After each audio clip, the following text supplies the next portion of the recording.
Di suatu malam di jalan yang sepi terlihat ada seorang wanita yang mobilnya mengalami mogok di mana dirinya hanya sendirian dan terlihat sedang menelepon suaminya. Tiba-tiba ada seorang pria asing yang menawarkannya bantuan, namun sang suami menyuruhnya untuk tetap tinggal di mobil dan menunggu sampai mobil derek datang.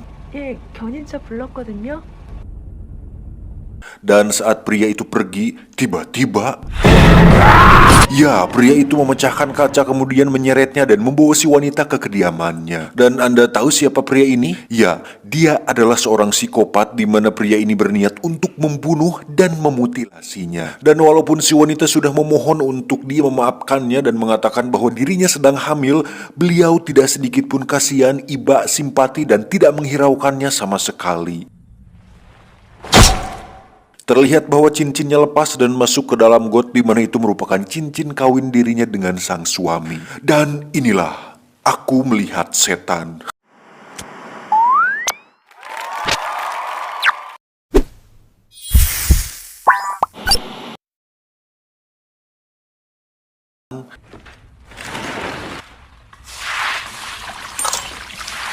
Singkat cerita, akhirnya potongan bagian tubuh si wanita pun berhasil ditemukan, di mana sang suami yang bernama Kim ini pun sangat terpukul sampai-sampai dia meneteskan air mata seolah masih tak percaya dengan apa yang dialaminya.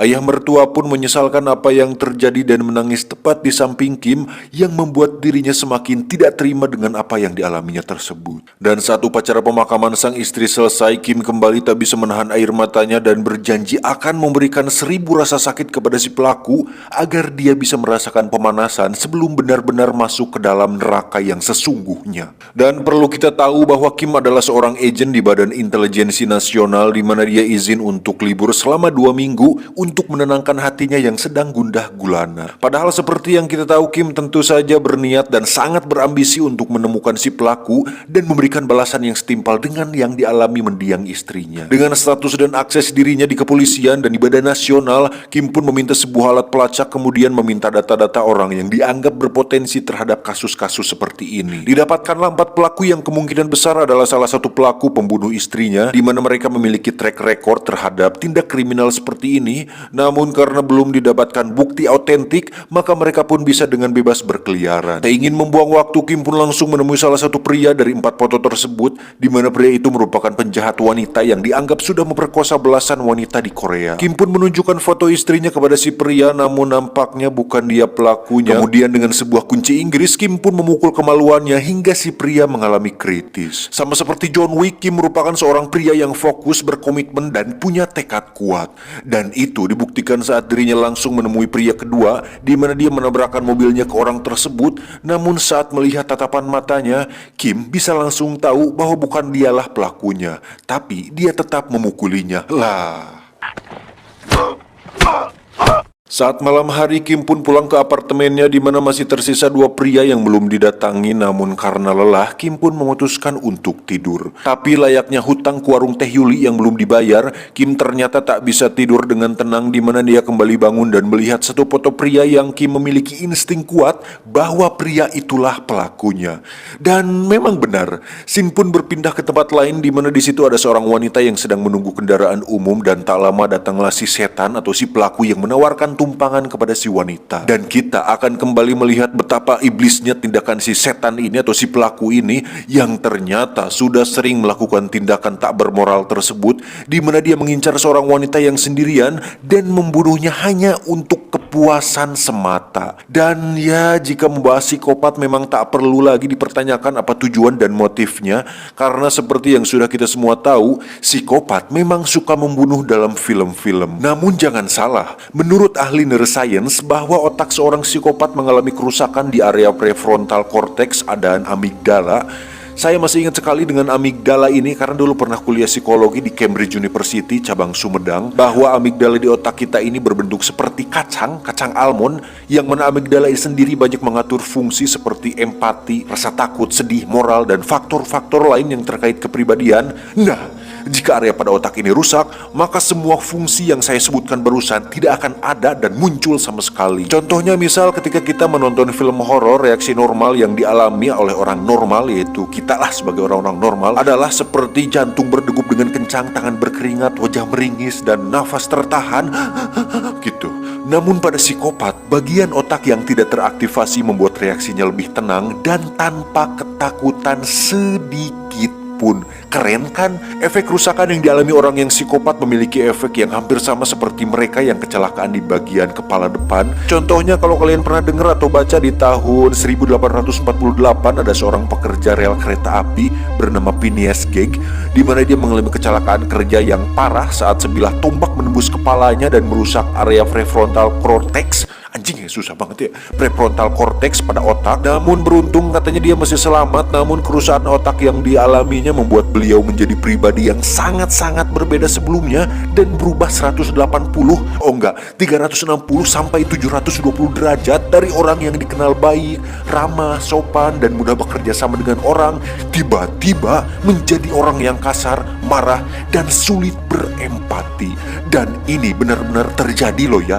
Kalian bisa search di Google atau di YouTube. Jadi intinya si pelaku yang tidak saya sebutkan namanya ini, atau sesuai judul kita panggil saja mas-mas setan, mengalami kerusakan otak tersebut. Dan yang lebih parah, mas-mas ini terlihat sangat puas dan bahagia ketika dirinya selesai menyiapkan nyawa seorang manusia. Kembali pada Kim yang mendatangi rumah orang tua si pelaku, di mana dia mengaku sebagai orang asuransi untuk mencari tahu informasi tentang dirinya. 지금 아빠 어디 사시는지 알아? Dan setelah mendapatkan informasi mengenai lokasi si pelaku, Kim pun langsung pergi ke sana dan menemukan banyak sekali barang-barang para korban. Dan yang paling menyakitkan adalah ketika Kim menemukan cincin sang istri yang terdapat di dalam got pembuangan.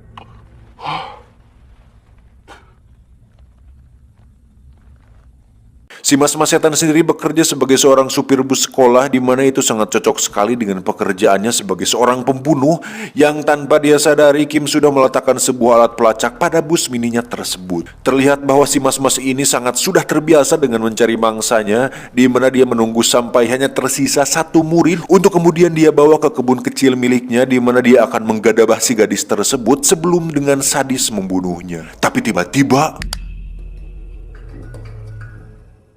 ya, Kim terlihat sudah berada di sana, yang mana si mas-mas ini cukup terkejut dengan kemunculannya. Dan dengan sebilah celurit di tangannya, dia pun langsung menebak bahwa Kim adalah seorang polisi. Terjadi pertarungan di antara mereka yang sangat sudah jelas sekali akan dimenangkan oleh Kim, karena seperti yang sudah saya jelaskan tadi, Kim adalah seorang agen di Badan Intelijen Nasional, di mana Kim memiliki kemampuan bela diri yang sangat tinggi hingga bisa dengan mudah mengalahkan si mas-mas pelaku ini. Dan saat ada suatu momen ketika Kim bisa membunuh dan membalaskan dendam istrinya, Kim pun mengurungkan niatnya. Dan disinilah bedanya film-film lain dengan film I Saw the Devil ini, karena selain tidak ingin filmnya berdurasi pendek, Kim juga ingin agar si pelaku tidak mati begitu saja, karena dia akan melakukan sesuatu yang lebih buruk dari ini. Kim pun memasukkan alat pelacak ke dalam mulutnya dan memaksa si pelaku untuk menelannya, sementara dia akan pergi untuk mengantarkan gadis tadi ke rumahnya. Saat si mas-mas ini sadar, terlihat ada sepucuk amplop yang ternyata itu adalah sejumlah uang yang diberikan oleh si Kim tadi.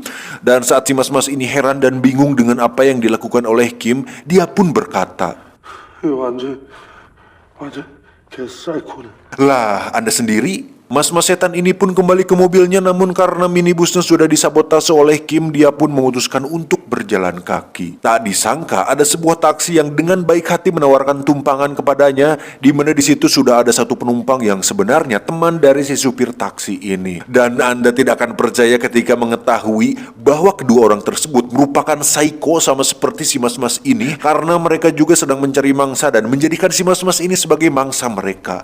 Ini menjadi seperti semacam psikopat memangsa psikopat, ya seperti itulah. Namun karena si mas-mas lebih berpengalaman, dia pun bisa membunuh kedua orang tersebut menggunakan sebilah pisau dan menikam mereka berdua berulang kali sampai mobilnya nyungsruk.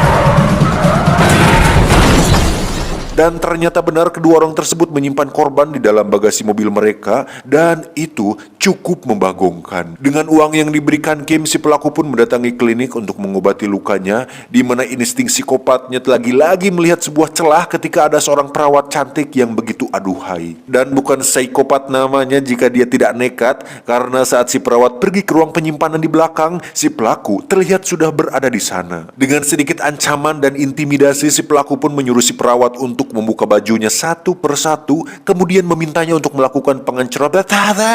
Itulah pokoknya. Dan saat sedang enak-enaknya, tiba-tiba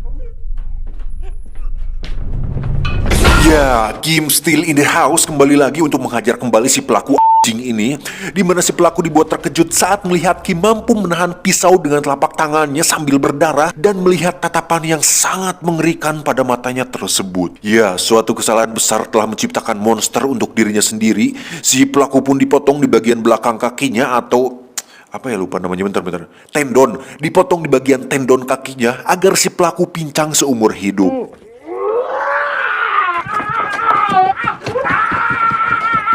Si pelaku pun dibawa dan diturunkan di sebuah parkiran, kemudian pergi dari sana dan berhenti tepat di jalan sepi untuk berpikir tentang tujuan kenapa Kim mempermainkannya. Tak lama si pelaku pun melihat sebuah lampu mobil, di mana lagi-lagi ada kesempatan di situ pasti ada korban. Namun ternyata mobil tersebut berisi satu pasukan tentara militer yang sesikopat-sikopatnya orang. Jika berhadapan dengan seorang tentara, apalagi satu kompi tentara militer, ya bodoh jika nekat macam-macam. Si pelaku pun memutuskan untuk mengurungkan niatnya dan pergi ke rumah sahabatnya yang tidak kalah sadis dan kejam, di mana mereka adalah pasangan kanibal yang sering menculik gadis-gadis muda untuk dijadikan stok makanan, dan itu cukup mengkanibalkan. Sampai sini terbesit dalam pikiran saya, kok kayaknya dunia di film ini dipenuhi psikopat ya. Dari mulai mas-mas ini tentunya, terus dua pria di taksi tadi, terakhir si kanibal ini.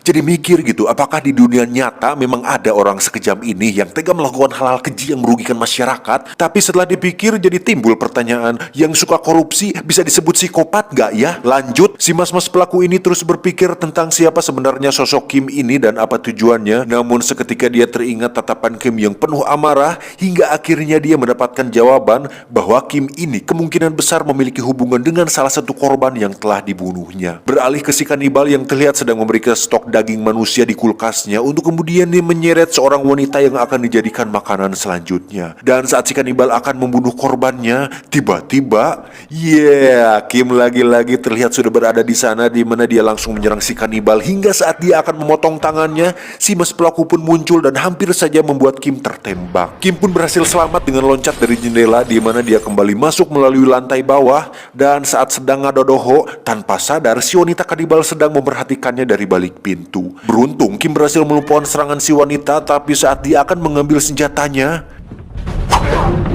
ya, si kanibal tiba-tiba muncul. Namun lagi-lagi Kim berhasil membuat kepalanya bocor hingga membuat si kanibal tak sadarkan diri. Ketika Kim menyadari kedatangan si mas pelaku, Kim pun melemparkan sejumlah kail pancing yang mana si pelaku berhasil kacugak, yang membuat Kim lagi-lagi berhasil mengalahkannya. Dan seperti yang kita tahu, tentu Kim tidak akan semudah itu membunuhnya dan kembali membiarkannya hidup dengan membawanya ke sebuah klinik agar dia bisa pulih kembali. Sementara itu pihak kepolisian berhasil datang ke TKP alias rumah si pasangan kanibal, di mana mereka akhirnya mengetahui bahwa aksi tersebut dilakukan oleh si Kim. Seorang komandan kepolisian pun menemui mertua Kim yang ternyata dulunya dia adalah ketua polisi yang sekarang sudah pensiun, di mana si komandan meminta mertuanya agar menghentikan aksi main hakim sendiri yang dilakukan oleh si Kim tersebut. Dan bukannya tidak ingin melarang Kim, sang mertua pun sadar bahwa Kim pasti tidak akan bisa dihentikan dan mengatakan bahwa Kim adalah pria yang fokus, berkomitmen dan bertekad kuat. Sehingga sebelum dia mencapai tujuannya, Kim akan terus mengejar si pelaku kemanapun dia pergi. Kembali ke si pelaku yang sudah kabur dari klinik, di mana dia sudah mengetahui bahwa Kim memasukkan pelacak tubuhnya dan dengan sengaja masuk ke klinik, kemudian melukai salah satu orang di sana agar konsentrasi Kim menjadi pecah. Setelah si mas pelaku berhasil mengetahui bahwa Kim adalah suami dari wanita yang pernah dibunuhnya ketika malam itu, dia pun mencari informasi dan teringat sebuah alamat yang memang dia selalu memeriksa identitas para korban sebelum dia memutilasi para korbannya, untuk kemudian dia pergi ke alamat tersebut dan berhasil mendapatkan mertua si Kim. Tak punya pilihan lain, Kim pun menemui si kanibal yang ternyata masih hidup dan dirawat di puskesmas dengan tujuan untuk menanyakan apa yang akan dilakukan Kim selanjutnya. Dan dengan sombongnya si kanibal mengatakan bahwa temannya tersebut alias si mas pelaku setan ini merupakan orang yang pantang menyerah, di mana dia akan mengincar semua orang terdekat Kim untuk membuat Kim kalah dalam permainan ini. Dan setelah dia berhasil melenyapkan semua orang terdekatnya, dia akan menyerahkan dirinya ke polisi. Merasa bahwa dirinya dan si mas pelaku sudah menang, si kanibal pun tertawa puas karena menganggap bahwa Kim sudah kalah dalam permainan berburu ini. Sontak hal itu membuat Kim sangat emosi untuk kemudian merobek mulut si kanibal hingga membuatnya menjadi the next Joker. Sadar bahwa mertuanya dalam bahaya, Kim pun menghubungi sang komandan polisi untuk menuju ke rumah mertuanya, namun nampaknya mereka semua sudah terlambat. Si mas pelaku sendiri terlihat sedang menyiksa mertuanya menggunakan sebuah barbel, dan tak lama datanglah adik ipar Kim alias saudara dari istrinya, di mana si mas pelaku akan memperkosanya dan membunuhnya dengan sangat sadis. Saat polisi dan Kim tiba di rumah mertua, mereka semua pun sudah terlambat dan hanya menemukan sang mertua yang sudah babak belur dan sekarat. Tak lama Kim mendapat sebuah telepon yang ternyata itu dari si mas pelaku yang menggunakan ponsel mertuanya, di mana dia mengatakan bahwa dirinya sudah menang dan akan menyerahkan dirinya ke polisi. Dan saat dia mendekam di penjara dengan kemenangannya, Kim akan hidup sendirian dengan penderitaan atas kehilangan orang-orang terdekatnya. Dan itu cukup membuat Kim semakin bertambah emosi. Setelah si mas pelaku memberitahu lokasi di mana dia akan menyerahkan diri, para polisi pun terlihat sudah bersiap di sana. Dan tak lama muncullah si pelaku yang memberhentikan mobilnya tepat di tengah jalan, kemudian keluar dengan santai sambil udun disertai tubuh penuh darah dari adik iparnya Kim. Kemudian si pelaku pun dengan bangga meminta para polisi untuk menangkapnya. Tapi ternyata tidak semudah itu Ferguson, karena Kim sekali lagi adalah pria yang fokus berkomitmen dan bosan ya diulang-ulang terus. Saat polisi akan menangkapnya, Kim dengan cepat merusak pintu mobilnya, kemudian menuju ke arah si pelaku dan berhasil mendapatkannya. Yes!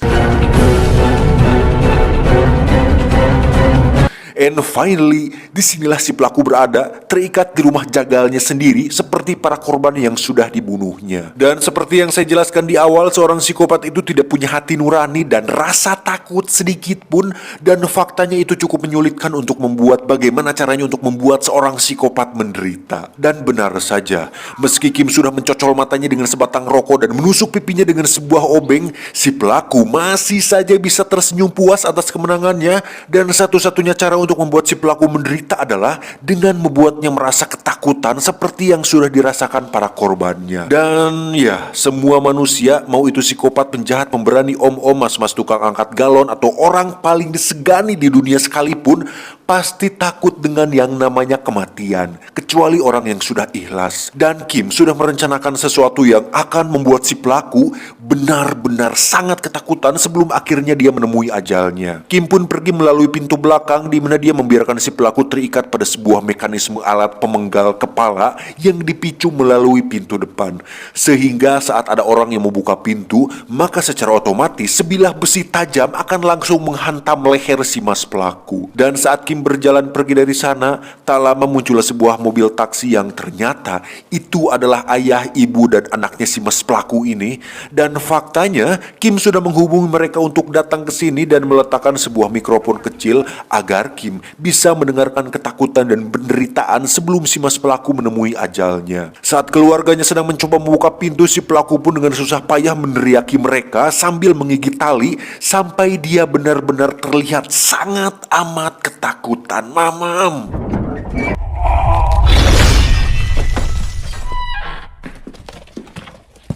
Dan dengan kematian si pelaku, hal itu tetap tidak akan merubah apapun atau mengembalikan istrinya kembali, di mana Kim terlihat menangis atas kesedihan yang akan dirasakannya seumur hidup. Tamat, ending yang sangat membagongkan.